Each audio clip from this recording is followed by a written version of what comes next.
The envelope landed on the kitchen table with a muted thump. Quiet, but final. The sound reminded me of a coffin lid settling into place. My hands shook as I ripped it open, the private investigator's seal already half broken from my fumbling grip. Inside were the photos. Grainy, unforgiving, shot from a distance under the sickly glow of a hotel parking lot lamp. The first one punched the air out of my lungs. Sarah, laughing, folded into the embrace of a man I instantly recognized from our wedding guest list. My stomach twisted hard. The coffee I'd choked down an hour earlier climbed back into my throat. I swallowed it back and forced myself to flip to the next image. There she was again, my wife of 9 years, tilting her head back in happiness, her fingers hooked around the collar of Mark. Mark, the same man who toasted us at our reception. The same man who promised me he'd look after her when I traveled for work. The betrayal didn't feel like a knife. It felt like a chainsaw ripping through every memory we built. 3 weeks earlier, I'd hired the PI. After the late-night texts, the sudden girls' trips, the perfume on her clothes mixed with a cologne I didn't own, I told myself I was imagining things. That trust was the backbone of marriage, but doubt rots slow and deep. By the time I called the investigator, something inside me had already gone numb. His name was Harlan, retired cop, voice like sandpaper. He promised facts, not opinions. I paid in cash, handed over Sarah's routines, and spent night after night staring at the ceiling rehearsing the confrontation I thought would come. I imagined tears, apologies, promises to repair whatever had broken between us. What I never imagined was her friends. The report was clinical, detailed, dates, times, plates, hotel room numbers. But page 7 stopped everything. Alongside Sarah and Mark, Harlan had identified Laya and Vanessa, both spotted with them at a downtown bar on 3 separate nights. Laya, her maid of honor, the one who sobbed hardest at our vow renewal. Vanessa, the yoga instructor who sent Sarah heart emojis at 2 a.m. The photo captured them raising glasses, leaning close to whisper, then scanning the exit like they expected someone watching. Harlan's notes bordered on surgical. Subjects appeared to coordinate. Possible lookout behavior. My chest squeezed tight until breathing became work. This wasn't an affair. This was a coordinated lie. I drove to work without remembering a single traffic light. Colleagues asked if I felt sick. I muttered something about food poisoning and locked myself in the supply closet, scrolling old group chats. There they were, Laya posting bar selfies, tagging Sarah with sisters before misters. Vanessa sending memes about escaping routine. Every joke, every laugh, now felt like evidence. I wanted to smash my phone, to scream, to break something. Instead, I leaned my head against a cold metal shelf in a closet that smelled of bleach and paper dust, while the buzzing fluorescent light above me matched the buzz under my skin. Tears came, silent but scorching. That night, I waited for Sarah in the dark living room, the PI's folder buried beneath junk mail. She came through the door humming, kicking off her heels, smelling like vanilla mixed with something sharper. "Hey, babe," she said, switching on the lamp. The light highlighted the smear of mascara under her eyes. "You're up." Words stuck in my throat like glue.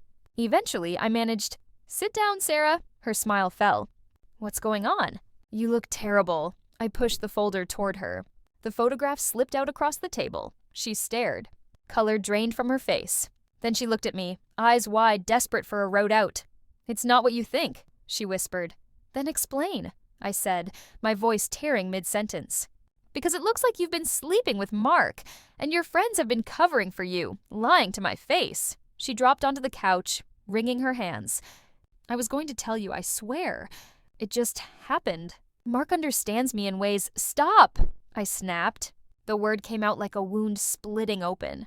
"Don't you dare say he understands you better." I could feel 9 years crashing behind my eyes. Mortgages, miscarriages, late-night arguments about the trash, holding her while she wept when her father died, learning to make those ridiculous oat milk lattes with the perfect foam height. And you throw it away for a guy who wears boat shoes without socks? Her tears streaked down, but I couldn't tell what was real anymore. "I was lonely," she whispered. "You're always working." Mark listened, lonely. I let out a bitter laugh that sounded like breaking glass. "I was lonely too," I said. "But I didn't find someone else to fill the emptiness." She reached for me. I pulled back. "Please, Alex, we can fix this." "Therapy, space, anything." I stood, knees wobbling. "There's no fixing this. Not when your friends helped you lie." They smiled at me at brunch 2 days ago, asked about my work, while you were in a hotel room with him. I grabbed my keys. I'm staying at the Marriott. Tomorrow I'm calling a lawyer. Alex, wait! I stopped at the door. You know what hurts the most? My voice cracked. Not even Mark. It's that Laya and Vanessa were part of it. I trusted them too. They chose your lies over my reality. I walked out. The November air cut into my skin like ice. As I reached the car, I saw Sarah standing in the doorway, hugging herself. But I didn't turn back. Harlan's final note echoed in my mind. Subjects show high loyalty. Recommend immediate confrontation to prevent further coordination. I'd acted quickly. But driving away through streaks of red and gold city light, I realized the deeper truth. Her betrayal wasn't the only one breaking me. It was the collapse of everything I believed about love and friendship. The next morning, I met Harlan in a diner that smelled like burnt coffee and old stories. He slid a USB drive across the table. Audio, he said. Security feed from the bar? Sure you want to hear it? I held the drive between my fingers, tempted to walk out and pretend last night hadn't happened. But the part of me that had been dying slowly for years needed the truth. I plugged it into my laptop, put on the headphones. Sarah's voice, tinny, unmistakable, filled my ears. He'll never find out. Laya's got the perfect alibi. Glass clinks. Laughter. Vanessa. Just don't get sloppy. Alex isn't stupid. Mark.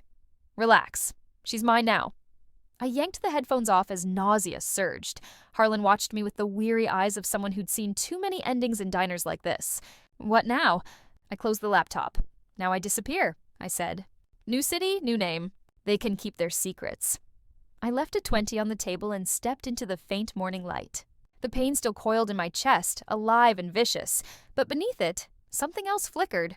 Relief, or maybe the faintest spark of freedom. Betrayal had gutted me, but it had also cut the ropes that held me in place. For the first time in years, I inhaled air that didn't taste like lies.